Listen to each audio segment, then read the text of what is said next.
The Vox went dead at 3:17. It didn't fail. It didn't hiss or crackle or fade into static. It simply went silent, as though someone had cut the throat of the entire regiment at once. Brother Sergeant Morthan realized it first, because he could still hear his own breathing inside the helm, harsh and uneven, each inhale dragging across the rebreather grille like a rasp. The air tasted wrong. Too hot. Too metallic. As if the atmosphere recyclers beneath Hive Galeth Prime were exhaling their last dying breaths along with him. He tried to rise. His armor disagreed. Warning runes flickered in a sickly amber glow across his visor, each one pulsing in disjointed patterns, as though unsure whether to signal damage, corruption, or something far worse. His left pauldron felt heavier than the rest of him combined. He realized it wasn't weight, it was absence. Entire plates had been sheared away, the ceramite edges melted into slag by a weapon his suit sensors could not identify. Something had hit him. Something had torn through him. Something that moved like a shadow and stank of ozone and cold. His transhuman physiology should have pushed aside the pain, should have suppressed the shock, should have cleaned the blood pooling beneath his ribcage. But the Laraman cells were failing. No clotting. No healing. No response. That was impossible. Unless the thing that struck him had known what he was. Unless it had known exactly how to wound an Astartes so he would feel his own death inch by inch. Above him, the ceiling shuddered. The entire subspire trembled as though gripped by a giant unseen hand. Dust rained in pale curtains. Somewhere far above, millions of citizens were trapped in their habstacks, whispering the same prayer he could no longer hear in his heart. The Emperor protects. But as the tremor rolled through the deck plating and the lights flickered into blackness, Morthan realized something with the cold certainty of a bolter round to the skull. The Emperor was not here. Not in this corridor. Not in this hive. Not in this hour. Something else was, and it had already begun the siege. He tried to speak, to voxgaster a warning, but all he managed was a single breath that fogged the inside of his visor with a thin layer of frost. Frost. Inside a hive where promethium furnaces roared day and night, where temperatures climbed hot enough to warp steel. Frost meant only one thing. Reality was thinning. He reached for his bolter, fingers trembling despite his post-human nerves, and whispered a final thought not meant for any mortal ear. Not like this. Then the corridor lights died completely, and the siege swallowed him whole. This is the story of what happened to the city he died to defend, and the billions who were about to learn what a siege truly means inside the walls of a hive. Not the stories told by administratum scribes, not the triumphant after-action reports sanitized for the public, but the truth as lived by soldiers, workers, priests, and the things that stalked them in the dark. Before we begin, if stories like this are part of the worlds you want to keep exploring, your support keeps this channel alive more than you know. But for now, stay with me. You need to understand what a hive becomes when the siege begins. Morthan's final breath still seemed to echo in the corridor long after his hearts fell silent. It lingered like a fading ripple in a pool of oil, a sound too soft to matter and yet too stubborn to disappear. The darkness around him did not swallow the noise. It preserved it, stretched it, warped it. The air itself seemed to hold the memory of a dying Astartes, as if the hive were curious, tasting him, wondering what such a being might sound like at the end. His body slumped sideways, armor grinding against broken decking. The red lens of his visor glowed dimly for several seconds more, cycling emergency runes without rhythm, until they too guttered out. The corridor became blind. For a long moment, nothing moved. Far below, somewhere in the spinal depths of Hive Galeth Prime, engines groaned like wounded titans. A mechanical heartbeat, ancient and temperamental, pulsed through walls of adamantium and stonecrete. The hive lived, but its breath was uneven, its pulse irregular. Its thoughts, if a place so vast and old had a kind of thought, were muddled by fear. The siege had begun less than an hour ago. It had started with a tremor. Not the kind caused by artillery or impact, but something more subtle. A vibration through the voxnet. A ripple through the power grid. A sensation in the bones rather than the ears. Citizens felt it in their teeth and dismissed it as a malfunction. Tech adepts felt it in their implants and whispered machine prayers with trembling voices. Psychers felt it in their skulls and bled from the nose. On the lower levels, the tremor arrived as a shudder that ran through the hab-block walls. Dust drifted in lazy spirals from the overhead vents. Lights flickered. Servitors paused mid-stride as corrupted signals muddled their directives. No one panicked. Hives trembled all the time. The weight of trillions of tons of metal and stone ensured that the city groaned like an aging leviathan even on days without disaster. But then the lights cut out entirely. In Section 19 Delta of the Underhive, a young scavenger named Selka froze mid-step, 1 foot hovering over a puddle of oil as the corridor plunged into pitch. She had spent her entire life navigating darkness. But this was different. This was a darkness that felt aware. Something about it vibrated along her spine, as though the shadows themselves were breathing beside her. She whispered a curse under her breath and tapped the side of her rebreather mask. A dim glow lamp flickered to life along the grille. The beam barely reached a few meters ahead, quivered as if resisting. Behind her, the distant echo of machinery slowed. Gears stuttered. Pistons wheezed. The Underhive's great manufactorums were choking, their lifeblood stalling in a way not even the most exhausted overseer could have commanded. Selka listened. The hum of conveyor belts faded. The rhythmic clatter of mass production died away. The entire lower hive was holding its breath. She glanced upward reflexively, though she knew the ceiling was hundreds of meters above, separated by strata of pipes, ventilation shafts, and forgotten tunnels. The tremor came again. This time it thumped like a fist. Not an explosion. Not an enemy weapon. Something inside the hive itself.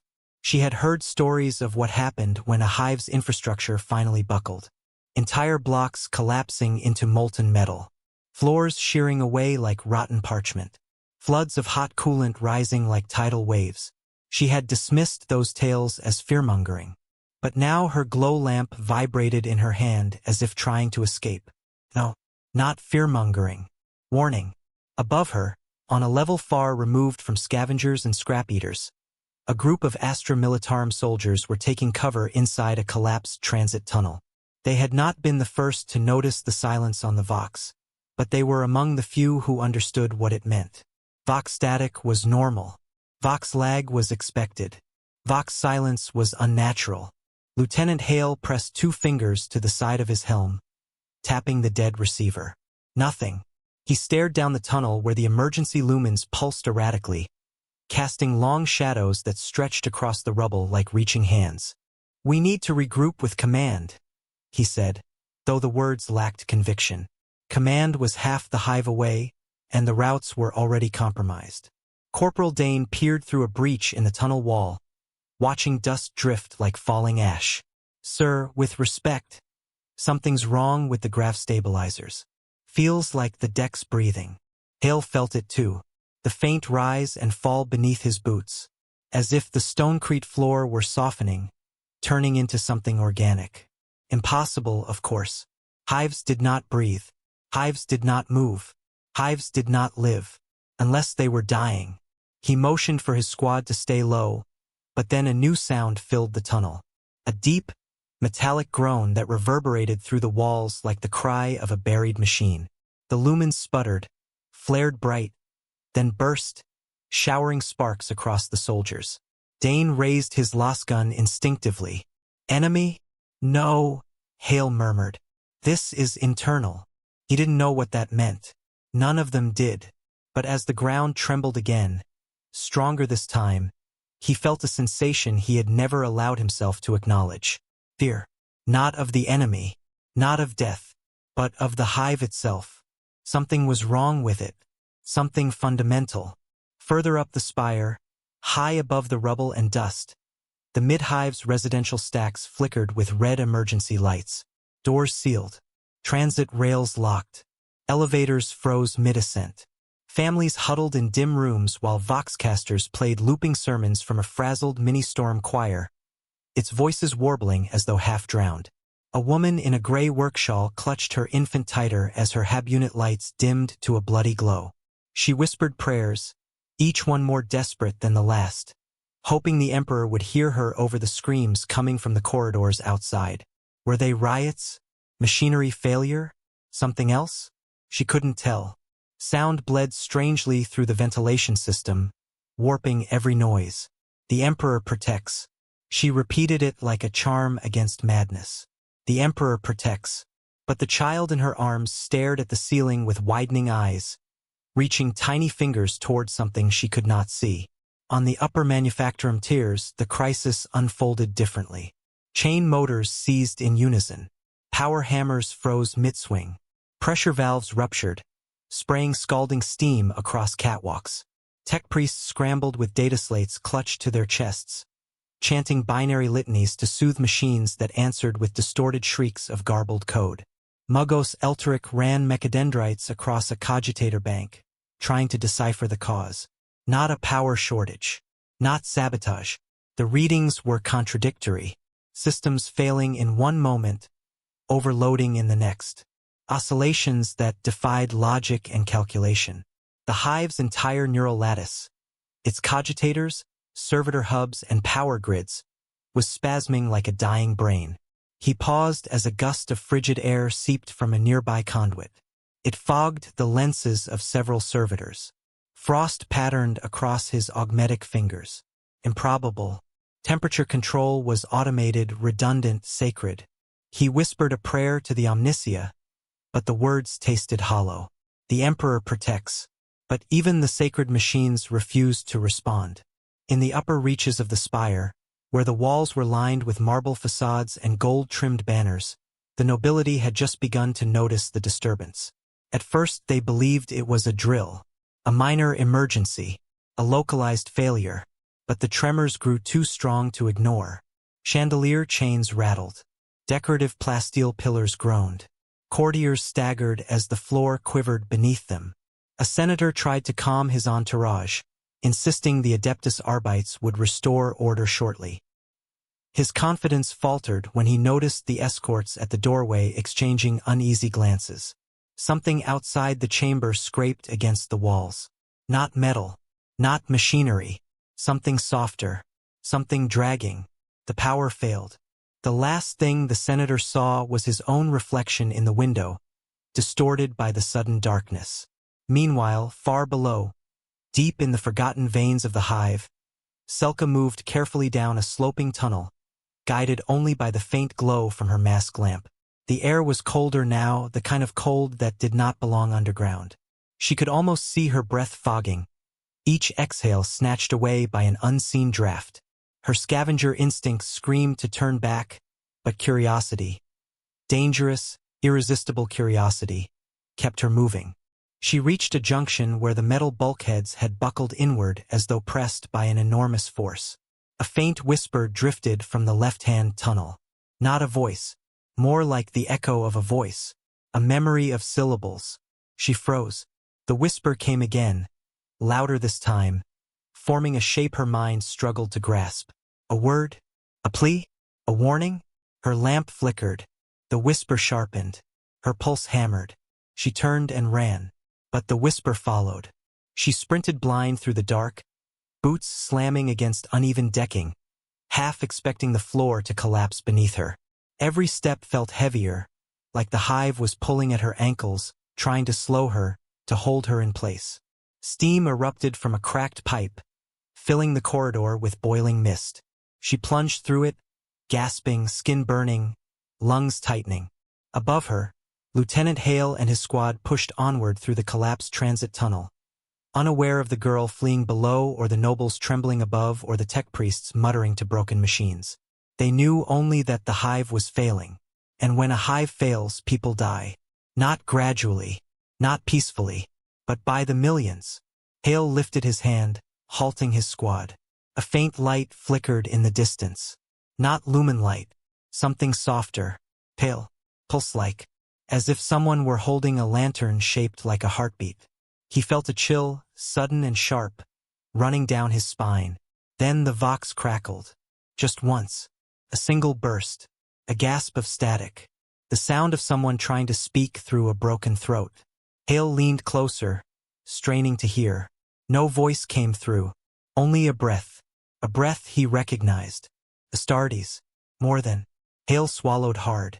If a space marine was breathing like that, then whatever had begun inside the hive was far worse than an enemy assault. It was something the hive itself could no longer contain. And the siege had only just started. For most citizens of Hive Galeth Prime, the manufactorum levels were something distant, a place spoken of with a mixture of awe and dread, as if the entire zone were some titanic furnace whose walls sweated metal and whose breath came out as smoke. But for the workers who lived and died there, the manufactorums were not places at all. They were conditions. You didn't walk through them. You endured them. You didn't hear them. You were swallowed by their noise until it became the rhythm of your own heart. On the day of the siege, that rhythm faltered. The change began subtly. A single gear stuttered in Assembly Hall K7. A conveyor belt paused for half a second in Fabrication Chamber 12. A pressure valve whined instead of hissing. Nothing alarming. Nothing unusual. Just enough to raise the hackles of the few tech priests who still paid attention to the deeper pulse of the machines. Then came the tremor. Not violent. Not a quake.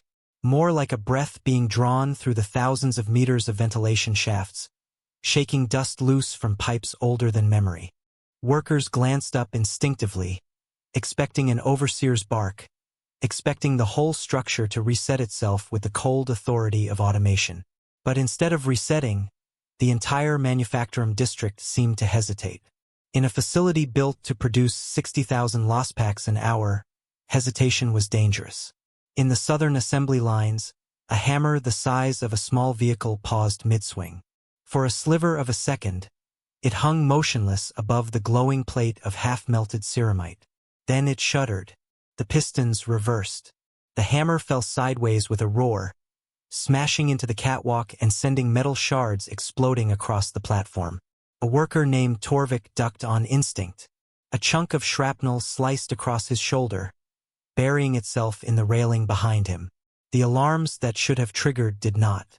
Instead, the lumen strips above him flickered with a faint, sickly pulse. He spat blood and looked around. His fellow workers were staring upward, their faces lit by the intermittent flashes of dim red emergency lights. No overseers shouted. No servitors marched forth to manage the mess. The manufactorum, this metal beast that never slept, never paused, never stopped, was faltering like a tired old man struggling to breathe. Torvik wiped his brow and felt the sweat freeze the moment it touched his skin. The manufactorum was cold. Not cool. Not chilled. Cold. He exhaled and watched his own breath coil upward in a ghostly plume, rising past pipes so hot they should have ignited the air. The temperature drop was wrong. Impossible. The forges burned with constant promethium-fed fire.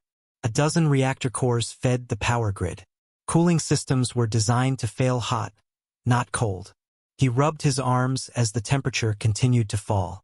Nearby, a data tech clutched her slate with trembling hands, muttering machine prayers under her breath. The numbers don't make sense, she whispered. Output flux is negative. Can't be negative. Nothing goes negative. Torvik didn't understand machine code, but he understood fear. The woman looked like she was about to collapse. The manufactorum lights dimmed further, their glow dipping into a red so deep it could have been mistaken for dried blood. Cogitator screens flickered with strings of symbols that moved too fast to read, as if the machines were whispering among themselves in panic. Torvik stepped closer to the central control console. A tech priest lay slumped over it, mechadendrites twitching weakly. Torvik reached out to steady him, but the priest jerked away suddenly, lenses focusing sharply. You should not be here, the tech priest rasped in a voice stitched together by Vox filters. The machines, they are dreaming. Dreaming, Torvik echoed. The priest shook violently. Dreaming wrong. Before Torvik could respond, a klaxon blared overhead. It wasn't the standard alarm. It wasn't any alarm he knew. It sounded like metal screaming. Workers clamped their hands over their ears as the noise reverberated across the manufacturing decks. Bolts popped loose from the catwalk joints. A crane swung wildly and slammed into the side of a furnace wall, sending sparks raining across the sector. Torvik stumbled backward as machinery shivered to life in spasms, components moving without rhythm, like limbs convulsing after the brain has stopped sending orders. Every lumen shattered at once. Darkness slammed into the manufactorum like a physical force. Panic erupted. Men and women screamed as the floor trembled beneath their feet. The furnaces, now starved of regulation, vomited unpredictable gouts of flame. Conveyors jerked forward then froze.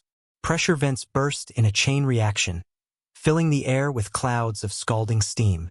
Even the servitors, normally immune to anything short of catastrophic injury, froze mid-task. Their hands twitched. Their mouths moved silently, as if trying to form words they were never designed to speak. Torvik ran. He didn't know where he was going.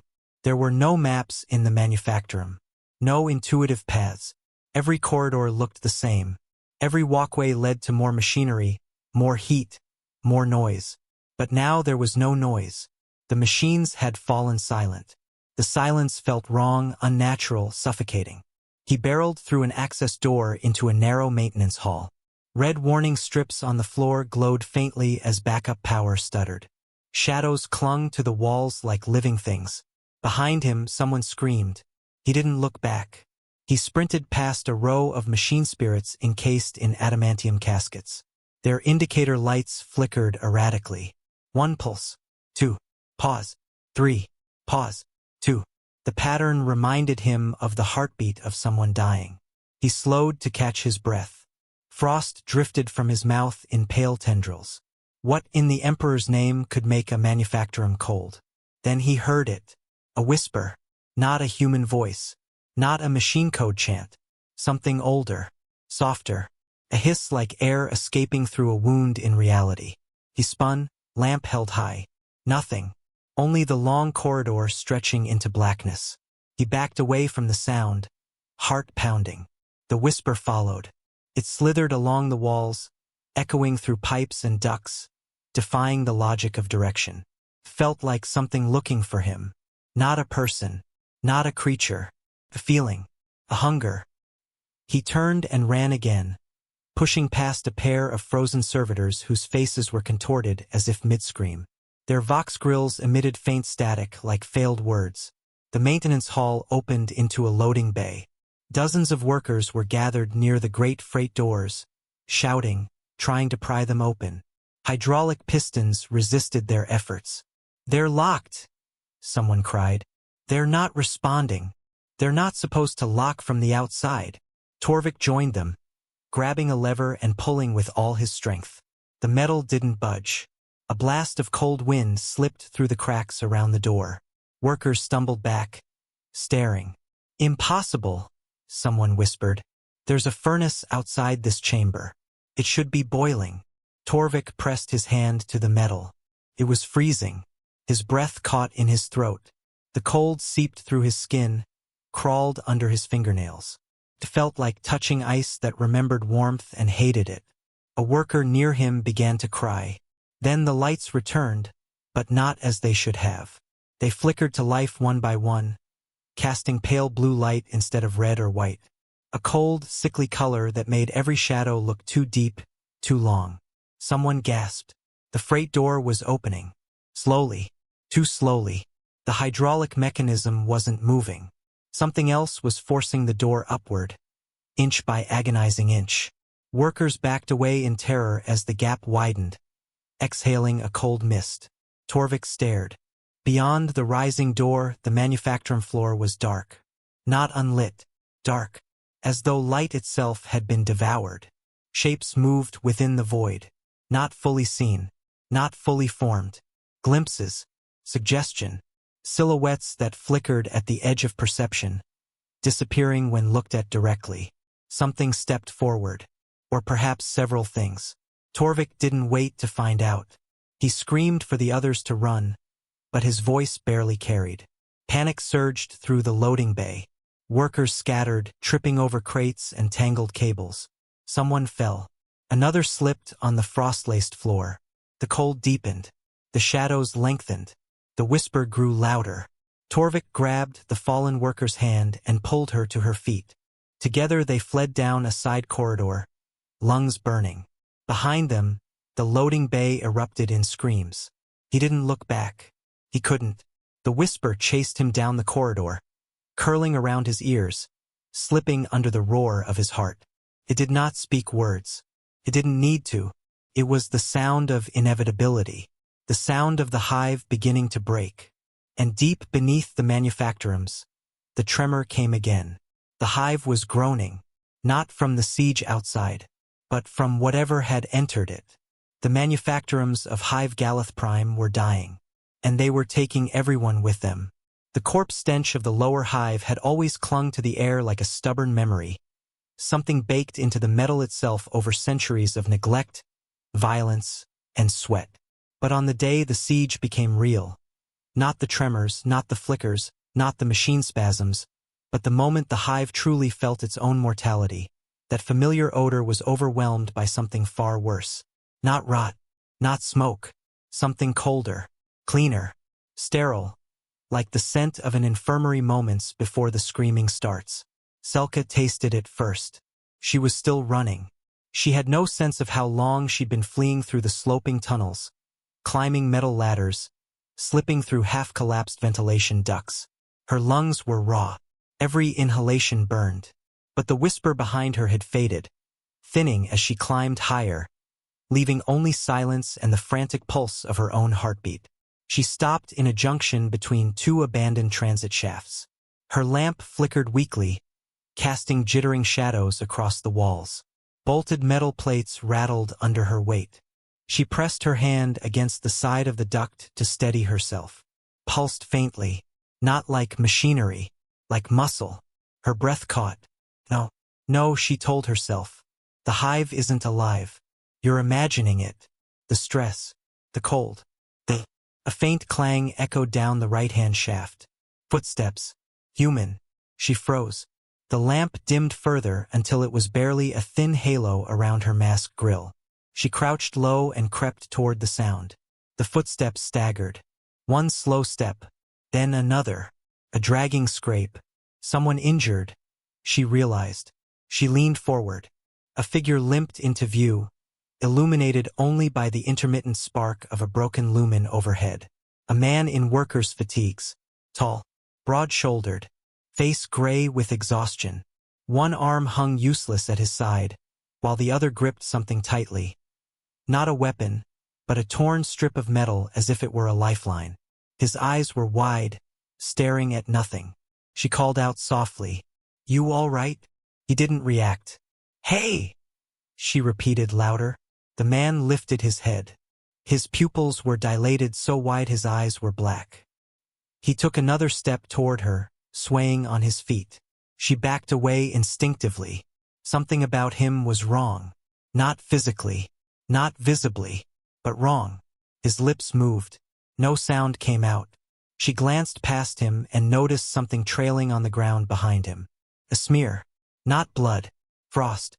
A long ribbon of frozen condensation, stretching down the corridor like a snail trail made of winter. Selka shivered. The man reached out with his one working arm. Not toward her. Past her. As though he were reaching for something only he could see. She stepped aside cautiously, but his hand followed her movement, tracking her without his eyes ever focusing on her. His head tilted. His jaw clenched. His teeth chattered. He whispered finally, voice cracked and brittle as old parchment. "What?" she asked. The cold. It's inside." He took another step. His knees buckled. He collapsed to the floor, spasming. Frost crawled rapidly across the metal decking beneath him, cracking outward in jagged patterns like claws. She stumbled backward, her lamp flickering violently. The man's breathing slowed. His eyes widened further. And then, without warning, he went completely still. Selka stood trembling in the half-dark, staring at the frozen corpse, the frost steaming faintly around it. She wanted to run. She wanted to scream. But something in her refused to move. Not fear. Instinct. A sense that if she made too much noise, whatever had followed the man would notice her too. Something rustled deeper down the corridor. A soft, crawling sound. Selka bolted. She didn't stop until her legs gave out beneath her. She collapsed beside a rusted bulkhead door, gasping. She wiped the moisture from her lenses, but the cold was worsening. Her breath fogged so thickly she could barely see.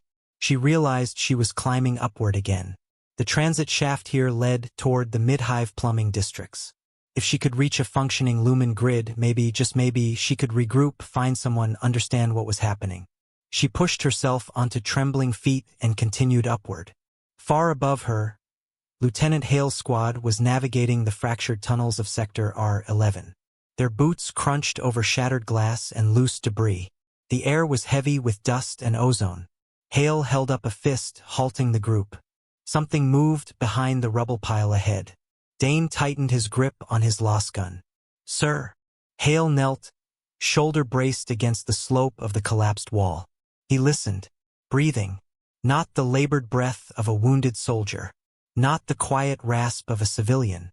Slow, rhythmic, calm, and too deep to be human. He raised 2 fingers, gesturing for covering positions.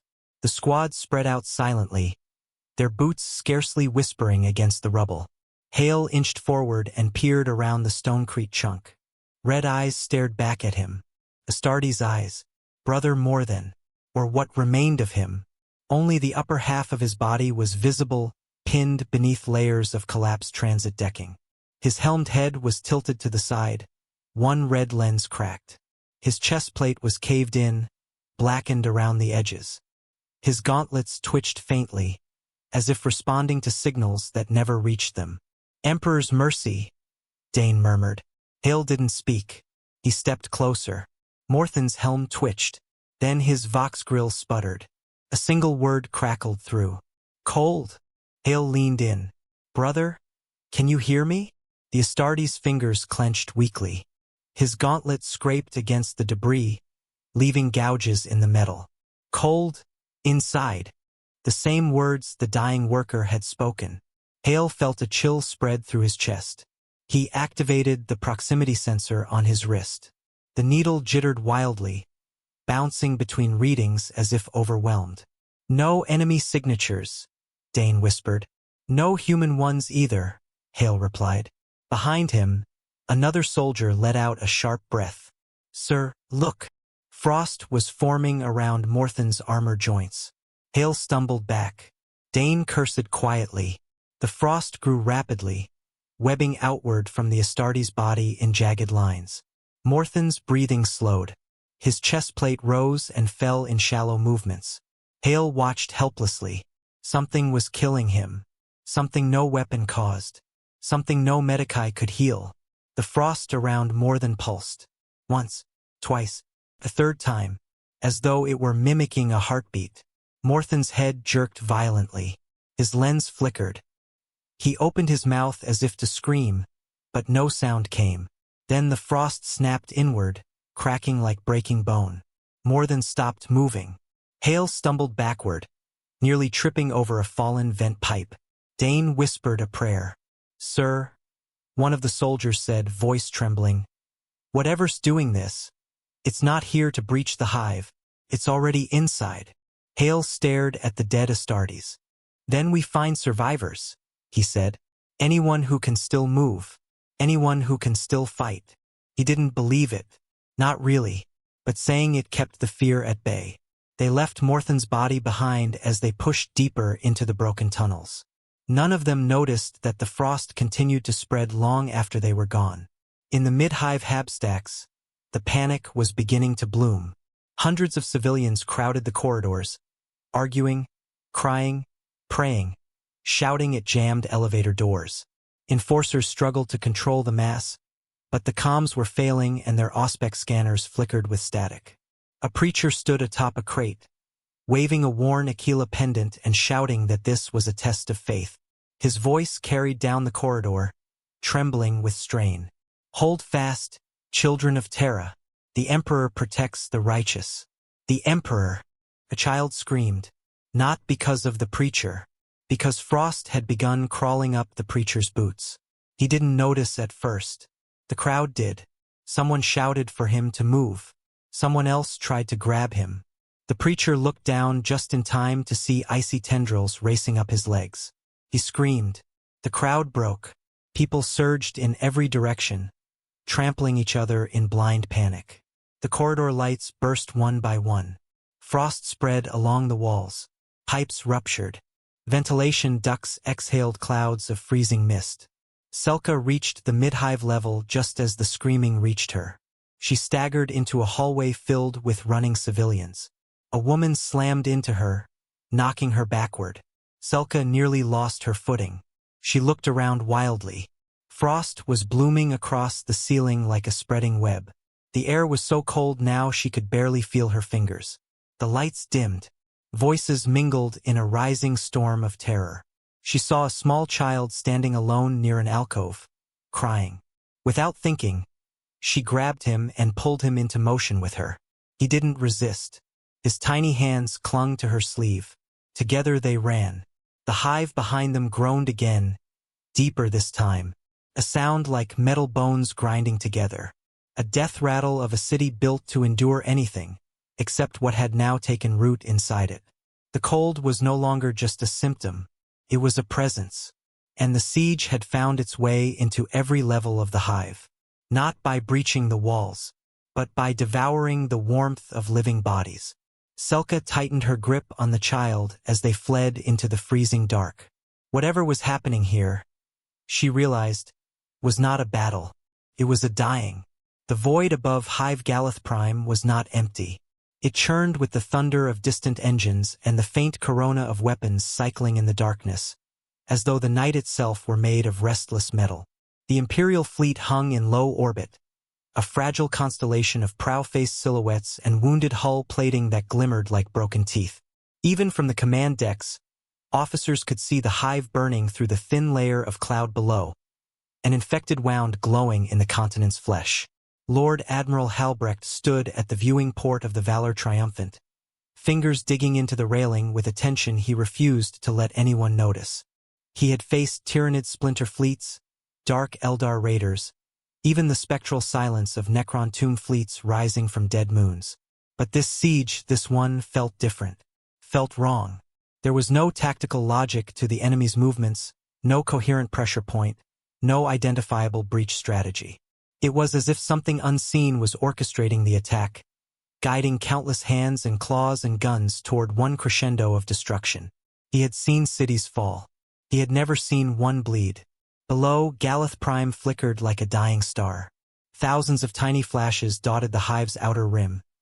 Munitions caches cooking off, hab stacks collapsing, defense lasers overheating as tech adepts screamed litanies and struck them with incense burners in desperation.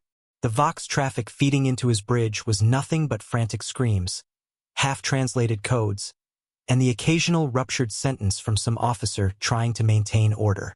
But it wasn't the chaos that unsettled him. It was the silence between transmissions, the strange hollow blankness that seemed to swallow every other word, as if the hive itself were choosing which voices were allowed to speak. "Sir," said Lieutenant Rallis, his voice taut as a drawn cable, "the astropaths request immediate audience. They say the choir has begun." Resonating. Halbrecht turned slowly. Resonating. Yes, Lord Admiral. Their words, not mine. He knew what it meant. He had heard the term only 3 times in his entire career, each one tied to a disaster that left nothing but drifting monuments of ash and regret.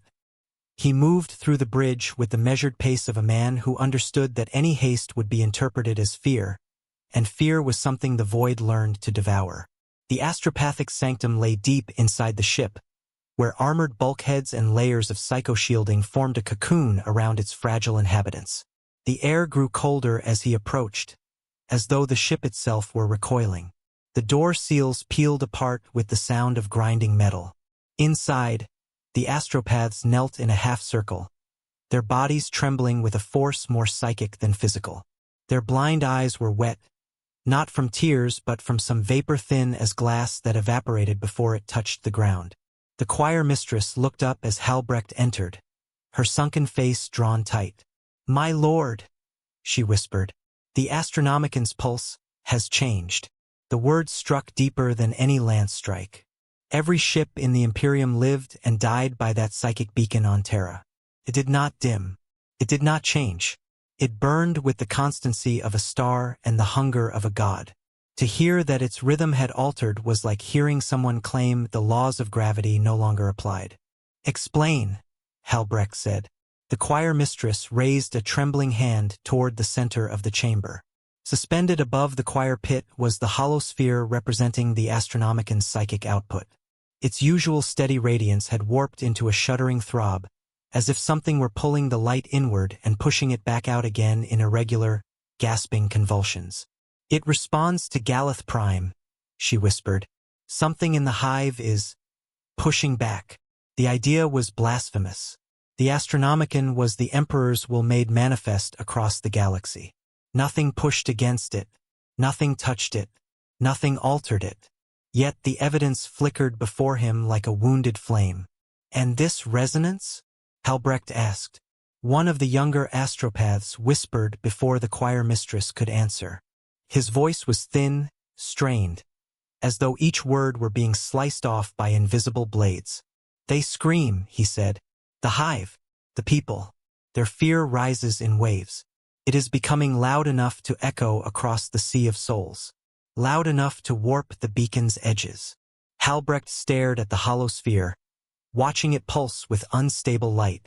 If millions of terrified mortals were projecting their fear into the warp, it would not be a scream. It would be an earthquake. A choir of terror powerful enough to distort even the Emperor's psychic lighthouse. He swallowed hard, feeling suddenly brutally mortal. "How long until this becomes dangerous?" he asked. The choir mistress did not answer verbally.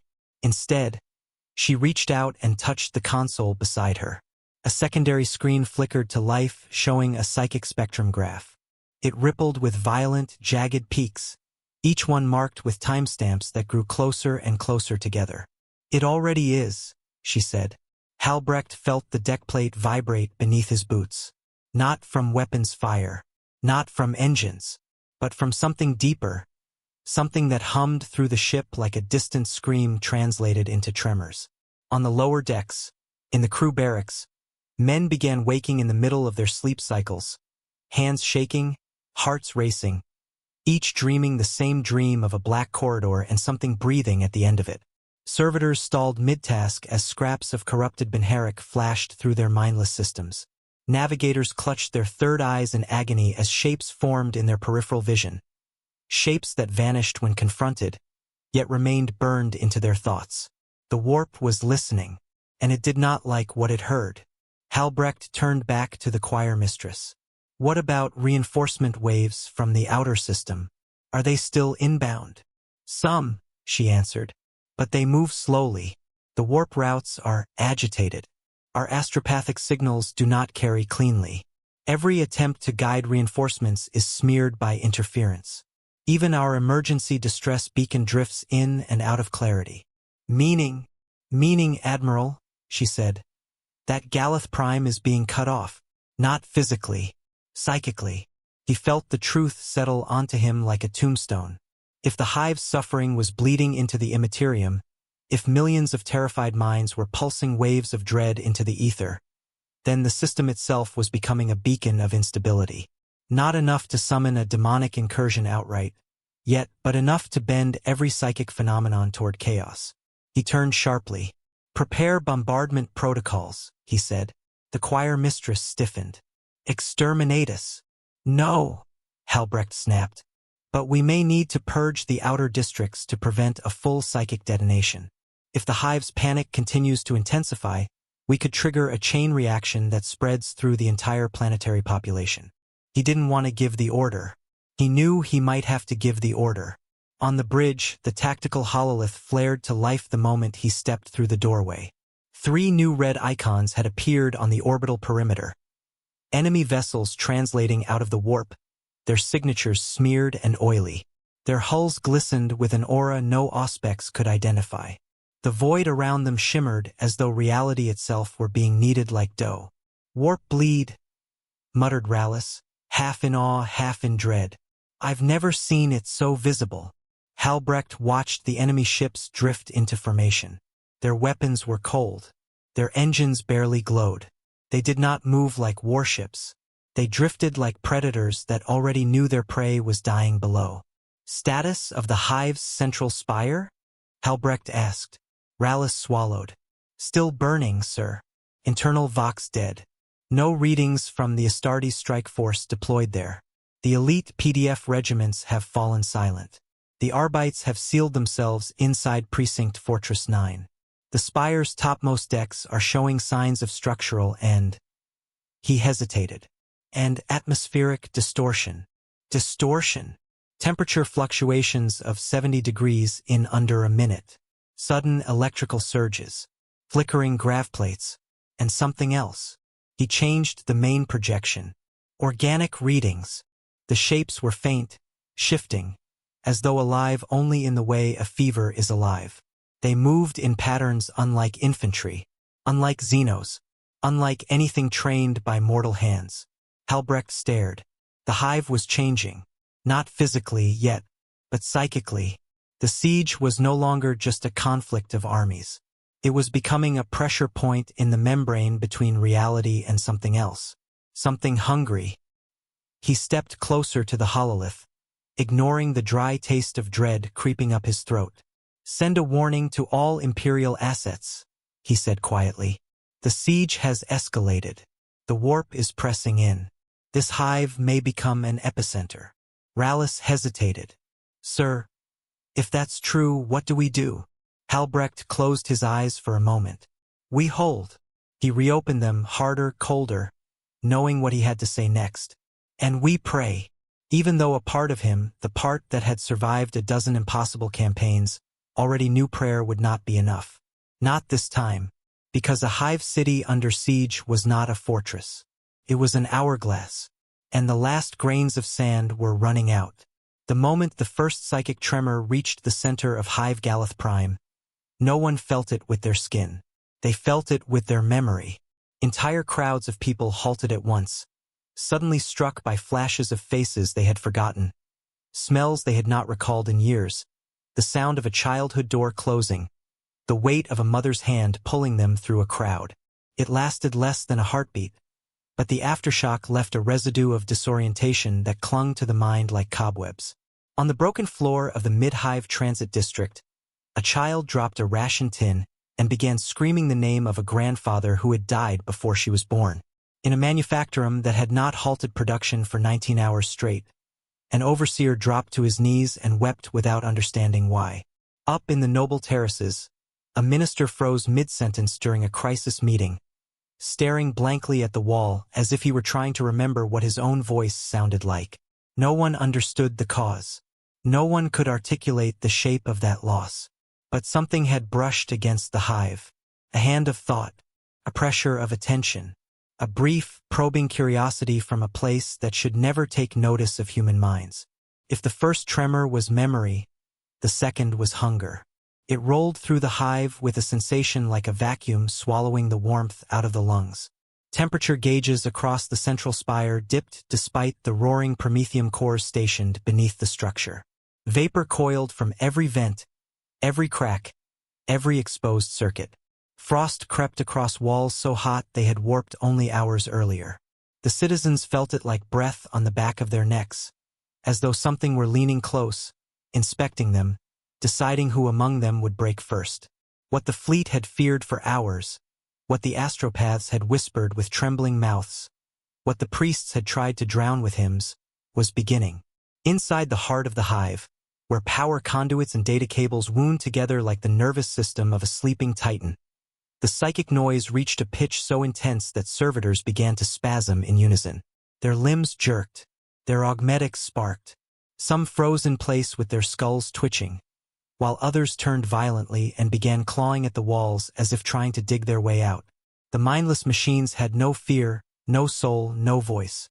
And yet their bodies reacted to something that should have been impossible for them to sense. The Hive's machine spirit screamed, not audibly, not in any way that a mortal ear could detect, but in the way every lumen flickered, every cogitator stuttered, every conveyor belt halted with a shudder that felt like a dying breath. Deep in the manufactorums, the workers looked up from the mechanisms they had served their entire lives and felt, for the first time, that the machines were looking back. At the spire's apex, the command sanctum was a graveyard of failed Vox relays. Consoles sparked. Hololiths flickered between maps and meaningless shapes. Sometimes silhouettes of faces that never existed. Sometimes impossible structures that shimmered like half-formed dreams. The officers inside tried to maintain discipline, but even their voices carried an unfamiliar tremor. Captain Lysanor, the senior Astartes survivor of the surface deployment, stood alone in a chamber meant to coordinate defense across the entire city. He had lost contact with his squad 2 hours earlier, severed by something neither technical nor physical. He suspected the worst. He hoped for something even worse than the worst because the alternative, everyone simply vanishing, felt like a cruelty he had no training to endure. Even an Astartes could fear emptiness. The tremor passed through him like a ripple through steel. It did not hurt. Pain he could have understood. Instead it left him feeling thinner, as though part of him had been scraped away with a blade too fine to see. He gripped the edge of the console until the metal bent beneath his gauntlets. A Vox unit crackled. Not from life, from interference. A voice emerged in disjointed pieces, like scraps torn from several different sentences. The corridor, no eyes, no sound. Emperor, preserve something. Then nothing. He turned toward the viewing portal. The spire's outer armor was covered in a frost that had no right to exist. It traced claw-like patterns that shifted when he was not looking directly at them. Far below, the hive's lower levels pulsed with blurry lights that flickered in sequences too rhythmic to be random, too alien to be intentional. Something was waking beneath the city. It was not a creature. Creatures had form. Creatures had bodies. This was a mood made manifest, a pressure in the warp that was becoming heavy enough to bend the seams of real space. It had no mind. It was made of minds.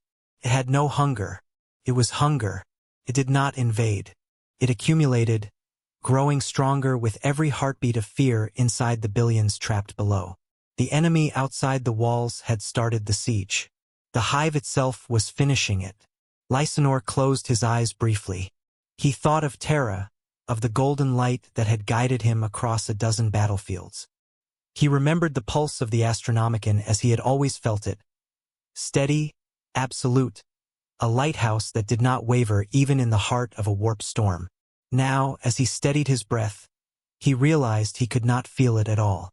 The thought pierced him deeper than any blade. Far above the planet, in the astropathic sanctum of the Valor Triumphant, the choir mistress convulsed as the beacon's pulse fluctuated again. She reached out blindly, blood trickling from her nose, trying to anchor her mind to the Emperor's distant radiance. She failed. The light slipped like water through her fingers, turning jagged, stuttering, choking on the psychic static rising from the hive. For the first time in her long service, she felt the Emperor's voice as distance, not presence. Around her, the choir keened in a single pitch, a resonant cry that vibrated every bulkhead aboard the ship. The Admiral clutched a railing as the deck quivered under that impossible sound. Officers shouted. Auspex readings spiked. Warp shadows pulsed across the holoscreens, shapes forming and unforming in a logic that defied the human eye. The choir mistress forced her trembling hands together. "My Lord Admiral," she gasped. "It spreads." "Define spreads," Halbrecht demanded. Her lips quivered. She wanted to lie. She could not. The hive's fear has reached critical density. It is no longer confined to individuals. It is collective. It is merging. Their terror is becoming a single psychic field. If it continues, the fabric between realms will tear. Not cleanly, not visibly, but subtly. The worst kind. "Consequences?" he demanded. Her voice broke. "This world will become a scar, a wound in the Imperium, and scars never heal." On the hive's lower levels, where the debris-choked corridors remained cloaked in near-total darkness, citizens began to move not in crowds but in herds. No one led them. No one voiced direction. It was instinct. An animal terror passed between bodies like sparks leaping from wire to wire. Children clung to strangers. Old men walked with eyes half closed, muttering prayers that sounded more like apologies. Some people covered their ears as if deafened by a sound no one else could hear. Others stared upward, following something in the air that their eyes refused to acknowledge. Every whisper they made, every heartbeat, every tremor of dread bled into the warp, and something answered. It was not a word. It was not a sound. It was a fluctuation in the air pressure, a deepening of the shadows, a tightening of the world's grip on itself as reality buckled under the weight of too many terrified minds. The hive's lights flickered so violently that for a moment the entire city plunged into silence. Not darkness. Silence. Total, absolute, suffocating silence. A woman in the mid-hive felt her unborn child kick violently as if trying to flee her own body. A priest dropped his relic staff when the metal heated so rapidly it scorched his palms. In the corridors near the water distribution plant, a group of refugees collapsed in convulsions as the pressure in their skulls surged. Thousands felt a single shared spike of dread, unified and sharp, as though the hive itself had a heartbeat and it had just skipped. Above the world, the admiral watched his screens warp into incomprehensible static. The choir mistress cried out as every astropath slumped forward, blood running in thin streams across the sanctum floor. The entire fleet drifted for a moment off course as navigators lost their bearings in a sudden whirlpool of psychic noise. Then, for the first time since humanity had laid the first stone of Hive Galeth Prime, the city exhaled. Not air, not smoke, not heat, thought. A single pulse of psychic pressure blasted outward from its core, invisible and silent yet strong enough to make the void shudder. It rippled across the planet's surface, across the cloud layer, across the hulls of orbiting ships, passed through bodies like wind, through steel like whispers, through the Imperium like a scream. For a moment, just a moment, every Imperial soul felt it. Pressure, a plea, a warning, a future screaming to be born. And then it was gone. Not resolved. Not ended. Dormant. Waiting. Down below, Captain Lysanor sank to one knee. Not in reverence. In exhaustion. Something ancient and instinctive inside him understood the truth. The siege was no longer about the enemy that had attacked the city. It was about the echo left behind. Galeth Prime would not fall today. Not in the way hive cities usually fall. It would not be overrun. It would not be obliterated. It would not be cleansed or reclaimed. It would become something else. A stain. A memory. A whisper in the warp that would outlive the bones of everyone trapped inside it. He lowered his head, listening to the wind pressing against the broken walls of the spire. The silence felt wrong again, stretched thin, as if some unseen listener were leaning closer, studying him. In that strained quiet, he almost thought he heard a voice. Not words, a resonance like breath over glass. Not finished. He rose slowly, knowing what he would have to report if any command structure still functioned. The siege was technically ongoing, but the true event had already happened. A hive city had screamed into the warp, and the warp had listened. Long after the guns fell silent, long after the fires died, long after the bodies were counted and the ruins catalogued, the echo would remain. A ghost city carved not from stone but from thought. A place where memories throbbed like wounds and fear seeped through cracks no engineer could seal. And in the dark beneath the hive, where the trembling had begun, the echo pulsed once more. Soft, hungry, patient. Galeth Prime was still alive, but it would never be human again.